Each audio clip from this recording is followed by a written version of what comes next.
Okay, let's talk about something every parent knows, that dreaded moment when your kid wakes up and says, "My throat hurts," and your mind just starts racing, right? Is it just a cold? Or is it something more, like strep? Well, today we're going to break all of that down and get some real clarity on what's going on with our kids' sore throats. Whoa, okay, that's a huge number to start with, over 7 million. What are we even looking at here? That's actually the number of times kids in the US are diagnosed with acute pharyngitis every single year. It's consistently one of the absolute top reasons kids end up at the doctor's office. It's just everywhere. So, acute pharyngitis, that's just the fancy doctor speak for sore throat then. That's it, exactly. It's the medical term for what we all know as a sore throat. But, while the condition itself is pretty simple, just inflammation, the real question, the one every parent has, is why? What's actually causing it? And that's the big one, right? That's what keeps you wondering. Is this just some little bug that'll be gone by morning? Or is it that word that we all kind of dread hearing? Strep. Yeah, and this chart really tells the whole story. I mean, just look at that massive blue slice. Most of the time, by far, it's just a virus. Think common cold, something your body just has to fight off on its own. But see that smaller green wedge, that 15 to 30%? That's what we as doctors are hunting for. That's group A streptococcus, or gas, and it's the bacteria we really need to identify. And that is why figuring this all out is so important. Because here's the bottom line. Antibiotics do absolutely nothing for a virus. So the whole game really is to answer that one critical question. Do we need to use antibiotics? Getting this right is how we avoid overusing them when they're not needed. Okay, so how can we start playing detective at home? Before we even rush to the clinic, are there some practical clues or, I don't know, little telltale signs we can look for? Oh, for sure. This slide is basically the perfect cheat sheet. Think of it like two different sets of clues that point in different directions. Okay, so on the virus side, I'm seeing stuff that feels really familiar. A runny nose, a cough, classic cold stuff. Exactly. If you've got a cough and a drippy nose along with that sore throat, you can almost bet it's a virus. But now look at the other column. That's a totally different story.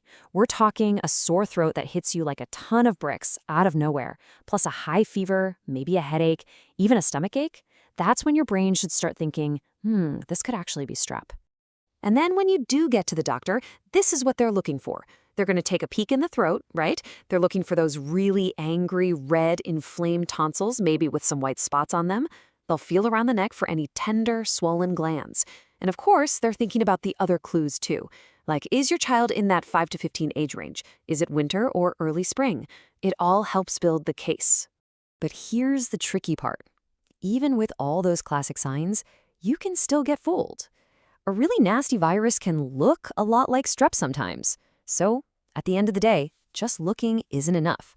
You absolutely need a lab test to know for sure. Yeah, and this quote really nails it, doesn't it? It's basically saying the symptoms just overlap way too much, so you have to do a test. So what does that look like? What kind of tests are we talking about? Well, the classic one, the one we call the gold standard, is the throat culture. They do that lovely swab of the back of the throat, which all kids just adore, of course, and they send it to a lab.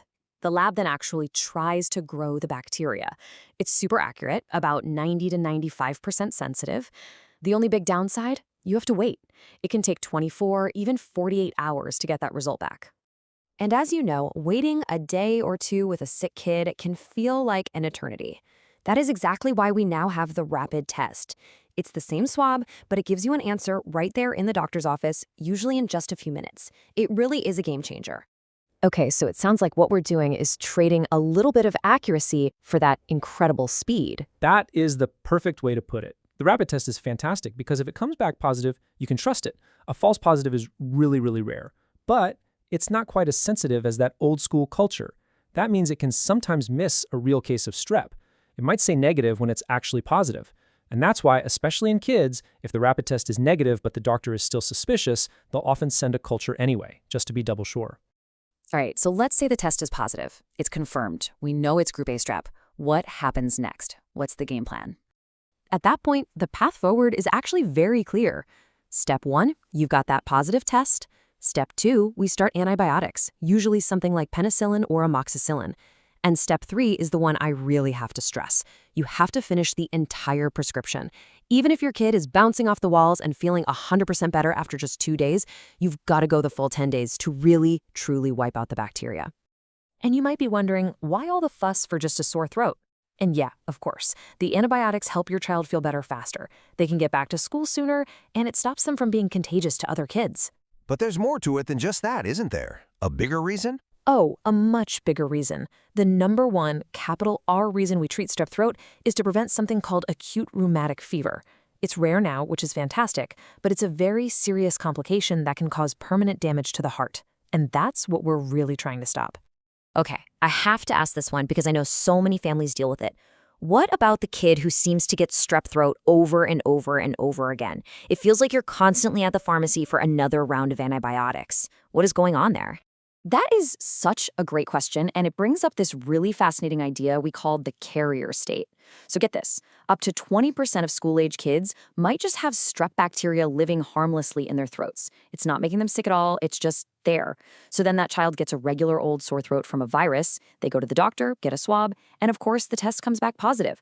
But it's not the strep that's actually making them sick in that moment. They're just a carrier who happens to have a cold. Wow, that really puts so much into perspective. Okay, so when we boiled all of this down, what's the one big takeaway you want parents to really hold on to? I think it's this. The humble, common sore throat is actually a perfect window into one of the biggest challenges we face in all of medicine today, and that's using our antibiotics wisely. Every single time a doctor takes that extra step to figure out if it's a virus or a bacteria, every time we avoid giving an unnecessary antibiotic, we're doing more than just helping one child. We're actually helping to protect the effectiveness of these incredible, life-saving medicines for all of us, for years and years to come. It seems like a small decision, but it has a truly massive impact.